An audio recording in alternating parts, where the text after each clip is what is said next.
Hey guys, it's Skybird here, and today we're going to be opening PlayStipling's ETOC model. This is a model that I won from a contest that was held recently to make a Generation 2 style Rahi, and so I made a Hummingbird, which I fell in love with, and I'm just really excited for these types of contests anyway. Generation 2 doesn't get as much love as Generation 1, which I totally understand. It was only around for a couple of years. It doesn't nearly have the same kind of fan base or the same storyline for the sake of just not being around as long.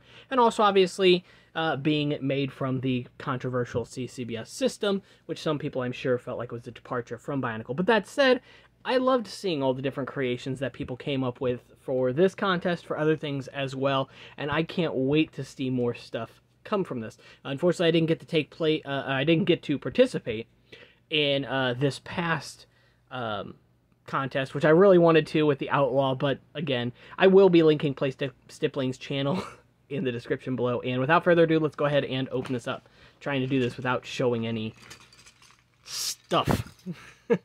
Personal info. So, right off the bat, that looks like that is the pieces. I can't tell if there's anything else. Oh, no, there's some more down here. Hold on. Ugh. Okay, so, got a gear. Okay. I'm not actually sure. Does this have a function of some kind? Okay, so I've never built this before. I have actually seen the ETOC that he has designed, or that they have designed, which I think is a really awesome build, first of all.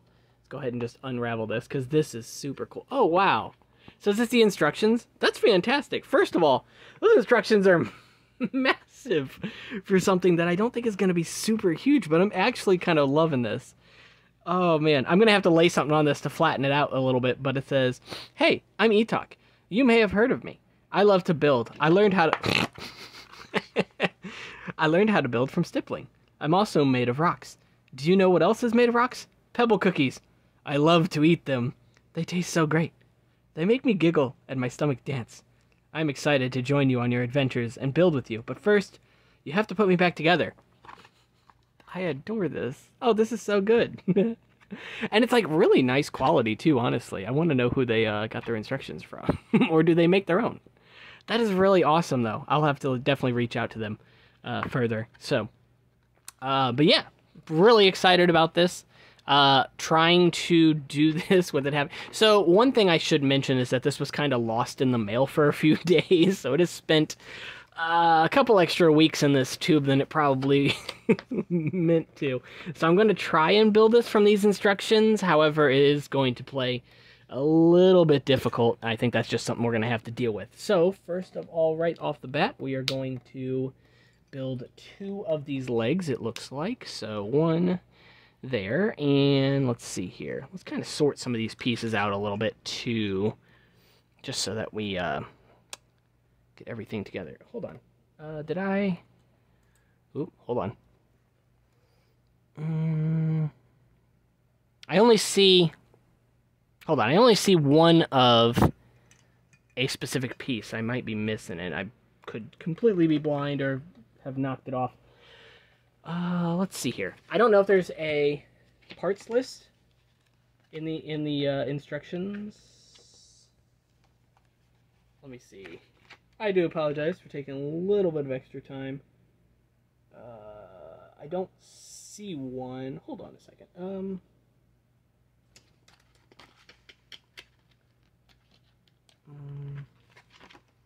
Otherwise, I'll have to look down inside of the...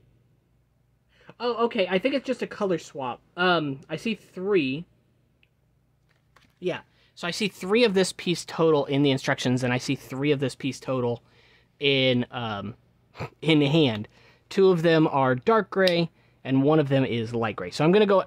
black. So I'm gonna go ahead and take my own liberty here and build it with the dark gray for the base here, and then we'll go ahead and... Yeah, I think that's what I'm going to do. I think that's actually what they meant to do. It's possible that maybe the version in the instructions are black. And to be honest, I'm much happier to get extra dark gray ones of these 2, because I think those only came in the General Grievous set, so they're a little bit more harder to come by than the black ones. So definitely not going to complain about that.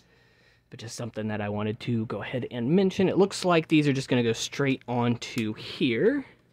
So, yes. Simple enough.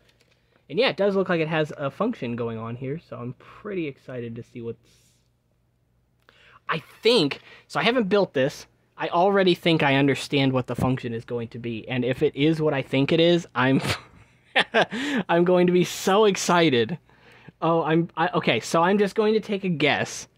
Maybe I'm completely wrong. I haven't looked through these instructions yet. I haven't built this yet, but I'm going to guess that the head rotates back and forth. I'm just assuming that's what this is, because these are the only transparent pieces I see in the set, and that makes me assume that they are eyes and head. So if that is the case, that is actually a really clever design choice. So I think that's exactly what's going to happen here. Oh, I'm going to love this if that's the case. Yes, and it looks like I've got one of these bushings on the back here.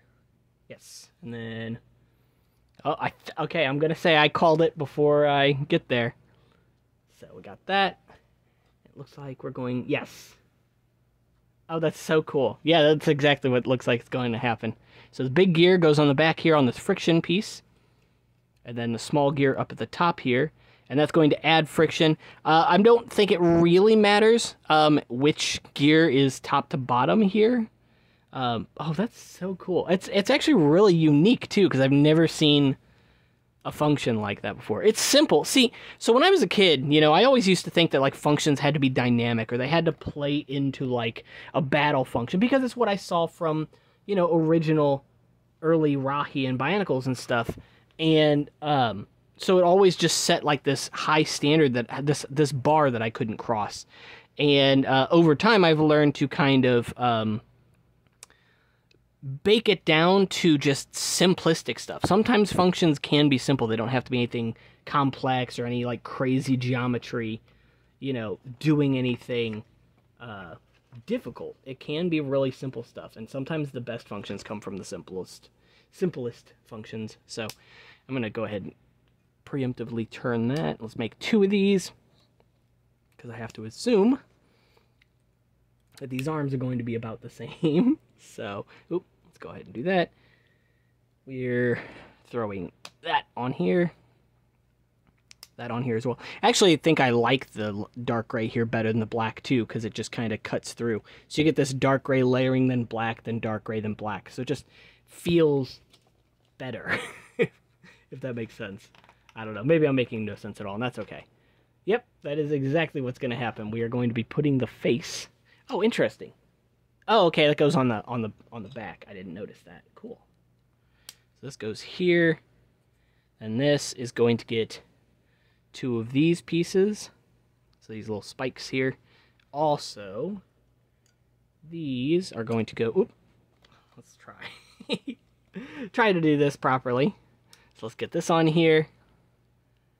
This on here, and I think this is actually the first time I've had the Bruiser mask from Hero Factory. It's weird because it's one of the only, if not the only, dark gray mask from Bionicle or Hero Factory in general, dark bluish gray, which I think is interesting because we saw so much of it in Bionicle, like 2008. You think they would have made a mask in that color by then, but no, they didn't, and I think that that's so crazy. But yep, this is a mask indeed, and just plops right on there, and actually lines up really well, too. And that's exactly what it does. It just turns the head. I think that's adorable. So I really like it. Because you're turning the gear that's attached directly to the head, it, you know, turns the same way that you turn the knob, obviously. Also, it does matter which gear you put here, just because it's going to collide with this piece on the back here. This is actually really well done. I like this a lot. I'm surprised, because it looks simple. You know, it looks deceptively simple. I didn't know it had a function at all. I just saw it, you know, on their Instagram and online and stuff, and so I was thinking like, oh, it's just this really neat, you know, massable character. But even on its own like this, it does pack a little bit of interesting building technique, especially with that head there. I never would have thought to do a head like that, and now I really want to with some of the other Hero Factory Brain Attack masks. I think I have all of the other Brain Attack masks except this one, so... but yeah, that's actually really cool. And like I said, really neat concept for the eyes.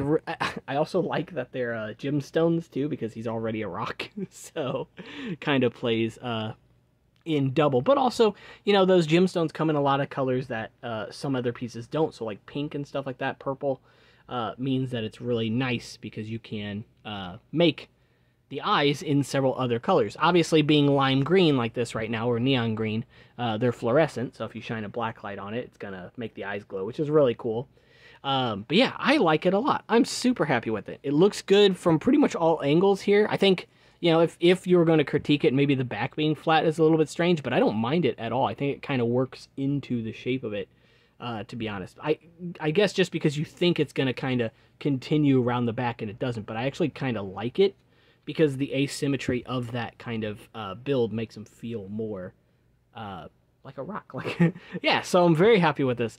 Super cool.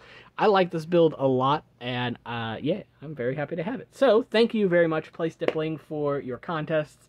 Obviously, aside from thanking you for this, I think this is a really cool build. Obviously, the instructions are top-notch, even if I still have to kind of weigh them down a bit, and I'm probably going to do something with them. Maybe I'll hang them up or something, but you'll find that out in the future. But yeah, super happy with it. I think this is such a cute little build. And honestly, I think you could do more things like this. So I'm just going to talk about this for a split second. An idea that I had for Generation 2 that I thought worked really well in its favor was to make basically elemental type creatures, if that makes sense. Well, okay, so the way Generation 2 was when it started, you got the master sets, and I thought that they were really cool, but in some ways they felt a little unfocused. Not bad by any means. They were all great canister sets for, you know, bringing back Bionicle. I think they kind of knocked it out of the park for the most part.